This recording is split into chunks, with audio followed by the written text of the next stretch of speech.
Actually movie എന്താണ് തമിഴ് കഥയാണ്. പക്ഷെ തമിഴ്നാട്ടിലുള്ള ഷൂട്ടിംഗ് ഒക്കെ ചെയ്തിരിക്കുന്നത് ഡൽഹിയാണ്. അതിന്റെ ലൊക്കേഷൻസ് ഒക്കെ കാണിച്ചിരിക്കുന്നത് ഒരു ഡൽഹി ബേസ് ആയിട്ടുള്ള ഗാങ്സ്റ്റർ സ്റ്റോറിയാണ്.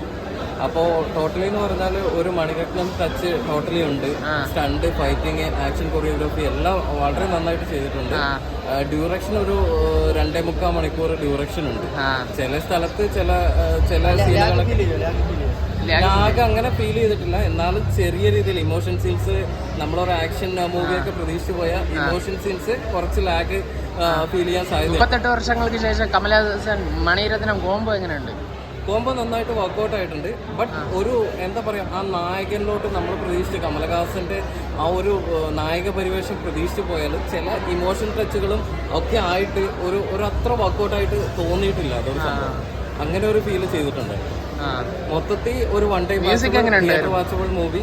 Music A R Rahman music എന്നൊക്കെ പറഞ്ഞു. പക്ഷെ ആ ഒരു എ ആർ റഹ്മാൻ ടച്ച് കൂടുതലായിട്ട് അതിലോട്ട് ഇൻവോൾവ് ചെയ്തിട്ട് കൊണ്ടുവരാൻ പറ്റിയെന്ന് തോന്നിയില്ല. ഓക്കെ, ഈ പറഞ്ഞ ഫൈറ്റും കാര്യങ്ങളൊക്കെ ആയിരുന്നു. മീൻസ് ഇപ്പം ഈവൻ ചവിട്ടുന്ന സീൻ പോലും പുള്ളിക്കാരന് ഒരു ഇതില്ല, ഒരു തടസ്സമില്ല. അങ്ങനെ അഴിഞ്ഞാണ് തിരിച്ചു വരാൻ അടിപൊളി. ചിമ്പുവിൻ്റെ കാര്യം പറയാൻ ഇപ്പോൾ എന്താ പറയുക, ഇപ്പം നമ്മൾ സാറോട്ട് ഇങ്ങനെ ഇടിച്ചിടിച്ച് നിൽക്കണ്ടേ, ആ സമയത്തൊക്കെ ചിമ്പു ഭയങ്കരമായിട്ട് ഇങ്ങനെ ഇത് ചെയ്യുന്നുണ്ട്, ഡോമിനേറ്റ് ചെയ്യുന്നുണ്ടായിരുന്നു. ആ സീനൊക്കെ അടിപൊളിയായിരുന്നു. ഒരിടത്ത് പോലും അങ്ങനെ ചിമ്പു അല്ലെങ്കിൽ ഒരു ജൂനിയറാണ് കമൽ സാർ സീനിയർ ആ സാധനം ഫീൽ ചെയ്യത്തില്ല. രണ്ടുപേരും ഇങ്ങനെ നേർക്ക് അതിൻ്റെ അപ്പുറത്തേക്ക് ജോജു ചേട്ടനോട്ടൊരു സാധനമുണ്ട് കമൽ സാറിൻ്റെ.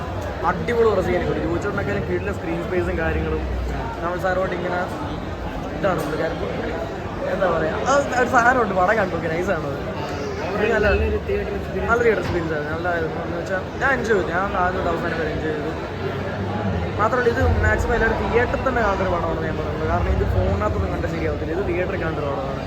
അതിന് സിനിമാറ്റോഗ്രഫി ആയാലും ഇവൻ കളർ ഗ്രേഡിങ് പോലും സ്നോഫോൾ വരുന്നൊരു സാധനമൊക്കെ ഉണ്ട്. അതിനകത്ത് പുള്ളിക്കാരൻ്റെ ഒരു നരച്ച താടി ആ സ്നോഫോളിലൂടെ കാണിക്കുന്ന സീനൊക്കെ ഭയങ്കര രസമാണ് കണ്ടുകൊണ്ടിരിക്കുക. അങ്ങനെ കുറേ സാധനമൊക്കെ ഉണ്ടായിരുന്നു. നൈസാണ്, ഒരു നല്ല തിയേറ്റർ വാച്ചാണ്. കണ്ടു നോക്കത്തില്ല.